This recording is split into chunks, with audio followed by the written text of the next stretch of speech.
ગાંધીનગર શહેરના આદિવાડા વિસ્તારની અંદર ગટર અને દૂષિત પાણી આવતું હોવાનું સ્થાનિક લોકોનો આક્ષેપ છે। છેલ્લા 15થી 20 દિવસથી આ પ્રમાણનું પાણી આવતું હોવાનું સ્થાનિક લોકો કહી રહ્યા છે। આ વિસ્તારની અંદર પાણી અને ગટરની લાઇન એક થઈ જવાના કારણે લોકોને મુશ્કેલીનો સામનો કરવો પડી રહ્યો છે। સાથે જ તેઓ લોકો બીમાર પણ પડી રહ્યા છે। દરેક ઘરની અંદર જે છે બીમાર પડ્યા હોવાનું પણ સ્થાનિકો કહી રહ્યા છે। તેઓ કહી રહ્યા છે કે તંત્રને વારંવાર રજૂઆત કરવા છતાં કોઈ પણ પ્રકારનું નિરાકરણ નથી આવી રહ્યું। આ અંગેની તેઓએ પોતાનો રોષ જે છે તે 3 જાન્યુઆરીના બપોરે 2:30 વાગે વ્યક્ત કર્યો હતો।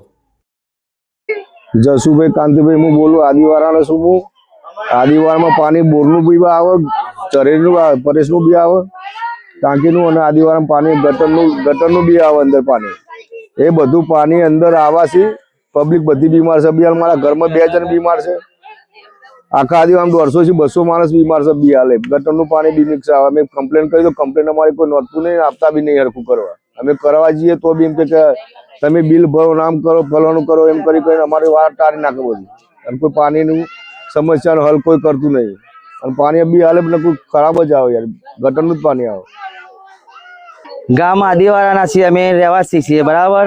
અને ગામની મહેનતથી તકલીફ પડે છે અમારી, અને આટલા વર્ષોથી પડી રહ્યા છે અમે અમારા બરાબર ઝુંપડપટ્ટી પડી રહ્યા છે।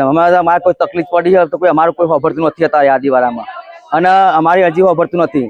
આજકાલ કરતા 1 મહિનાથી બધું છોકરાઓ છોકરીઓ બધી બીમાર પડી છે, અને દવા દારૂ કરીએ, મજૂરી કરીને પેટ ભરીએ, અને પેટ ભરીને તમારા ધંધા મજૂરી થઈને પણ કોઈ 25 રૂપિયા લાવી અમે દવા કરાવીએ કે અમારું પૂરું કરીએ સાહેબ। એટલે ધંધો કરીએ પણ કોઈ કશું ઉભતું નથી। આજકાલ કરતા 1 મહિનાથી પાણી ખરાબ આવે। હા, રજૂઆત તો 2-3 જગ્યાએ કરી પણ કોઈ ખબરતું નથી અમારી અરજી। અને સાહેબ નારું ગંદુ પાણી આવે એટલે કોઈ ગટરો પાણી ચકલીઓના હોલ પાડી મૂકી દીધા, અને નારું ગંદુ ગટરનું પાણી બધું મિક્સ થઈ ગયું પાણી, અને બધું નારો રોગચાળા થઈ ગયા। છોકરાઓ છોકરીઓ બધી બીમાર પડી ગયા, અમારા છોકરાઓ બીમાર પડી ગયા, અને અમે પૂરું કરીએ સાહેબ। અને નારા રોગચાળા થઈ ગયા, ઝાડા ઉલટી થઈ ગઈ છે બધાને।